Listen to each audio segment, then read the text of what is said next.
반갑습니다. 대기업에서 재무와 가치를 집중적으로 분석하는 멘토 윤수명입니다. 이번에 할 종목은 세아 메카닉스이고요. 세아 메카닉스 같은 경우에는 매출 포트폴리오가 매우 안전합니다. 지금 세아 메카닉스의 매출 포트폴리오를 보면 OLED가 있고요. 그리고 2차 전지, 내연기관, 그리고 로봇까지 다양하게 있습니다. 그 정도로 매출 포트폴리오가 다양하기 때문에 안전하다라는 말씀을 드리고 싶고요. 그런데 이러한 매출 포트폴리오의 안전성도 전방 산업에서 나오는 거거든요. 결국 전방 산업에 납품하는 전방 산업의 경제가 좋아야지만 이러한 세아 메카니스도 혜택을 받을 수 있는 부분이 있습니다. 그렇기 때문에 오늘 미국 경기 침체와 거기에 대응하는 연준의 움직임을 볼 필요가 있는 거고요. 오늘 매출 포트폴리오 점검 추가로 한번 해본 다음에 수주 잔고에 대해서 구체적으로 말씀을 드릴게요.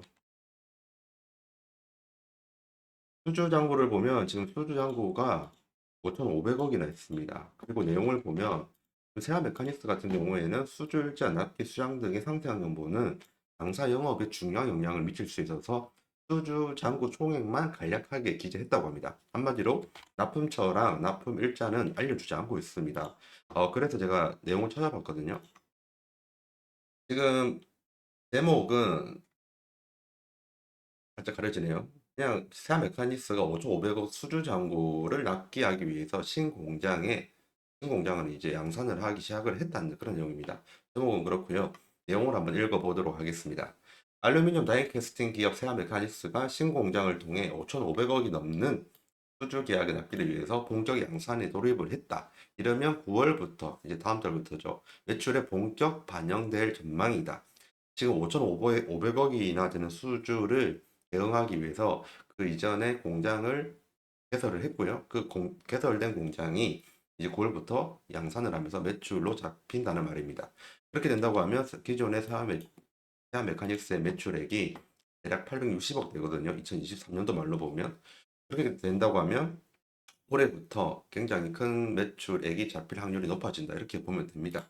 그러면 그 수주 잔고가 대체로 어느 업체에 있냐면 그 부분만 집중적으로 보겠습니다. 여기거든요. 과거 수주 내역을 통해 보면 최고 수주 잔고 중 LG 에너지 솔루션 공급이 2천억 원 정도 되고, 그리고 이 밖에 캐나다 부품 기업 마그나의 140억, 해방 리튬 배터리 297억 원 등이다. 이렇게 2,500억 정도가 2차 전지에 간다는 것을 알 수가 있습니다. 나머지 3천억 같은 경우에는 이제 전자 쪽이랑 내연기관 쪽이거든요. 이 부분은 추후 제가 다시 그 말씀을 드리도록 할게요. 우선 이렇게 보면 지금 5,500억의 수주 잔고가 있는 부분을 대응하고 납품을 하기 위해서 준비를 다 했고, 그리고 그 열매의 과실은 올해 하반기에 딸 수가 있다. 이런 부분을 말씀드리고 싶고요. 그 덕분에 이제 2024년도, 2025년도, 2026년도 매출액이 상승이 될 것이라는 시장의 전망이 있습니다. 2023년도 말 기준으로 봤었을 때 세아 메카닉스의 매출액은 868억입니다. 근데 지금 수주 잔고가 5,500억이죠. 이 컨센서스를 충분히, 제 개인적인 생각입니다. 충분히 상회할 수 있을 정도의 매출액이 나올 수 있는 가능성이 있습니다. 물론 미국의 경기 침체가 없어야 된다는 전제 조건이 붙습니다. 좀 더 구체적인 내용을 저번에도 설명을 드렸지만 한 번 더 말씀을 드릴게요. 우선은 세아 메카닉스 같은 경우에는 2023년도 기준으로 봤었을 때 전자부품 56%, 그리고 자동차 부품 쪽으로 41%입니다. 이 자동차 쪽도 내연기관이랑 하이브리드, 2차 전지 이렇게 나눠져 있고요. 전자부품 같은 경우에는 TV 수요 회복이 2023년도보다 더 높은 2억대 정도 된다고 하거든요. 대략 1천만 대 늘어나는 정도고요. 그리고 제품이 다각화되었다고 말씀드렸죠. 그 중에서 로보틱스랑 디스플레이 산업 부분도 있습니다. 이 부분에서도 지금 매출이 증가될 것으로 기대가 됩니다. 2024년도 1분기부터 공장 개설을 2배 이상으로 증설이 완료되었고요. 그래서 아까 2024년도 9월 다음 달에 매출이 본격적으로 잡히기 시작할 거다라고 말을 한 부분이 있습니다. 그 덕분에 2024년도, 2025년도에 각각 영업이익이 43억 그리고 68억으로 수익성 개선도 함께 일어날 겁니다. 당연한 이야기지만 수익이 늘어난다는 말은 매출이 늘어난다는 말이죠. 그리고 매출이 늘어나면 단위당 고정비가 줄어듭니다. 그럼 고정비 절감 효과를 얻어서 수익성이 개선이 될 확률이 높습니다. 추가적으로 전기차 판매량 성장률이 다소 부진을 했습니다. 2023년도 때 당연히 전기차 캐전 때문에 그렇게 된 거죠. 전기차 캐즘이라고 하면 일시적인 수요 둔화 현상을 말을 하는 거고, 이 일시적인 수요 둔화 현상으로 인해서 2차 전지 산업이 이번 연도 말까지는 좀 안 좋을 것으로 보입니다. 하지만 사하 메카니스 같은 경우에는 전자부품도 하고 내연기관 하이브리드도 하기 때문에 이러한 부분에 대해서는 다른 사업 부분에서 커버가 될 수 있다 이렇게 말씀드리고 싶어요.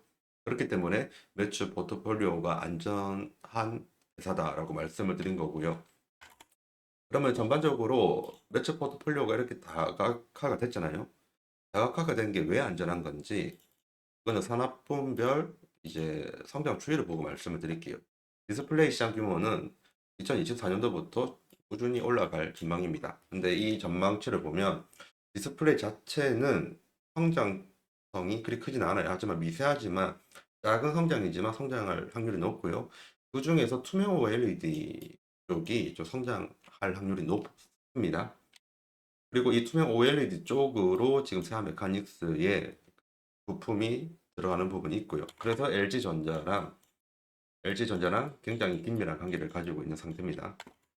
글로벌 전기차 시장 규모는 지금 2024년도 캐즘으로 일시적인 수요 둔화 현상이 왔지만 그래도 빠르면 25년, 늦으면 26년도부터 전기차 시장 규모는 다시 회복할 확률이 높은 시장입니다. 그렇기 때문에 전기차 시장 규모도 중장기적으로는 좋다라고 말씀을 드리고 싶고요. 그 외에도 로봇 시장 쪽으로도 진출을 했죠. 이 로봇 시장 쪽으로는 지금 바디프렌드랑 같이 이제 합작한 회사도 있을 정도로 로봇 시장 규모에 발을 깊숙하게 들여놨습니다. 어떠한 로봇이냐면 잠시 좀 보겠습니다. 이 보고 있는 우리가 식당에 간다고 하면 식당에도 우리가 가만히 앉아 있을 때 그 로봇이 와가지고 음식을 배달을 해주죠. 이제 그러한 식당 중심의 로봇을 지금 개발을 하고 그 납품을 하고 있거든요. 정확하게 말을 하면 이 로봇 자체를 만드는 게 아니라 이 로봇 안에 들어가는 부품, 소프트웨어 쪽보다는 하드웨어 부품 그쪽으로 하고 있는 걸로 알고 있습니다. 이런 식으로 지금 전반적으로 보면 디스플레이 시장 규모도 좋은 상태고요. 그리고 투명 OLED 출하량 쪽으로 보면 향후 미래가 급격히 올라갈 확률이 높습니다. 전기차는 중장기적으로 높죠. 거기다가 지금 하이브리드랑 내연기관에 납품하는 자동차 부품도 만들고 있는 회사예요. 플러스 해가지고 로봇 시장까지 사업 부분이 있습니다. 이렇게 다각화된 매출 포트폴리오가 안정적이고 심지어 이제 성장성도 내포되어 있다. 이런 부분이 세아 메카닉스의 특성입니다. 그런데 제가 계속 말씀을 드리지만 이러한 제품적인 부분이 수익을 실현하려면 미국의 경기 침체 부분에서 어려움을 없애야 되는 그런 부분이 좀 있습니다. 그러면 우선 파월이 했던 이야기를 좀 보도록 할게요. 제롬 파월 연준 의장이 지난주 FOMC가 끝난 이후에 미국의 고용 시장에 대해서 고용 시장이 과열해서 보다 정상적인 상황으로 이동을 했다라고 평가하면서 그 이상으로 보이는 무언가가 보이기 시작하면 우리는 충분히 대응할 준비가 되어 있다라고 했습니다. 이번에 그 미국의 경기 침체가 발생할 우려가 있다고, 아래 공포가 있다고 제가 저번에 말씀을 드렸어요. 오늘 처음 보시는 분들을 위해서 대략적으로 설명을 드릴게요. 미국의 실업률, 그리고 미국의 비농업 고용 지표가 있는데, 이 비농업 고용 지표는 고용을 알려주는 거고요. 그리고 실업률은 실업을 알려주는 내용입니다. 이 실업률은 올라가기 시작을 했고, 비농업 고용 지표, 그러니까 고용 지표는 내려가고 있었습니다. 노동 시장이 악화가 되어서 향후 미국의 경기 침체가 오지 않냐라는 우려가 있었던 내용들이었거든요. 정확한 내용을 좀 보고 싶으신 분들은 저번에 이 이전의 세아 메카닉스의 방송을 좀 봐주시길 부탁드리고요. 우선 말씀드리고 싶은 건 이거예요. 제롬 파월 연준 의장이 고용시장이 가열됐었는데 정상적인 상황으로 이동했다라고 이제 아래 공포가 나오기 전까지는 이렇게 말을 했습니다. 그런데 이제 뭔가 이상이 생긴다고 하면 바로 충분히 대응을 하겠다라고 했잖아요. 그래서 지금 미국에서는 지금 09월 FOMC 할 때 스텝을 밟을 거다. 한마디로 0.5% 정도의 금리 인하를 할 확률이 있다라고 그렇게 시장은 생각을 하고 있고 예측을 하고 있는 겁니다. 그래서 지금 오늘 같은 경우에는 그러한 기대감으로 증시가 올라간 부분이 있죠. 한 메카닉스도 어제 같은 경우에는 좀 굉장히 많이 급락을 했었습니다. 하지만 오늘 같은 경우에는 소폭이지만 좀 반등을 하고 있죠.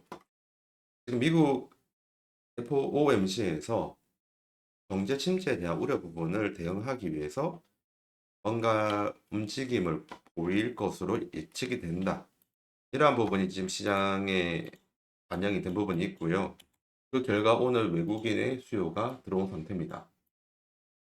지금 세한 메카닉스 같은 경우에는 외국인이 빠지고 있는데 다른 종목들을 보면 외국인들이 매수세로 지금 바뀌었거든요. 지금 차트 점검을 하면 우선은 하방은 열려 있는 상태예요. 그래서 좀 위험한 상태이긴 한데 만약에 미 연준이 발빠른 대치로 인해서 금리 인하를 빅스텝을 밟는다고 한다고 하면 경기 침체에 대한 우려는 상당 부분 해소될 확률이 높아요. 근데 지금 경제 지표를 본다고 하면 경제 침체의 구간이 들어갈 확률이 높은 것도 사실입니다. 그렇기 때문에 지금 미 연준의 발빠른 대응이 필요한 상태라고 보고 있습니다. 만약에 미국의 FOMC 회의 전에 0.5% 혹은 0.2% 연준 회의 되기 전에 이제 긴급으로 금리를 인하를 한다고 하면 그렇게 된다고 하면 지금의 향후 움직임은 좋을 것으로 보이고요.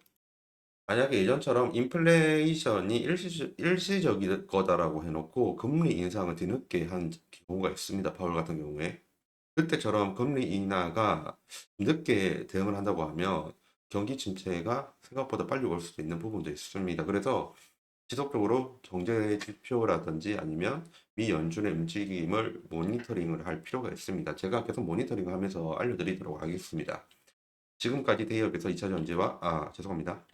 지금까지 대기업에서 재무와 가치를 집중적으로 분석하는 멘토 윤수명입니다. 감사합니다.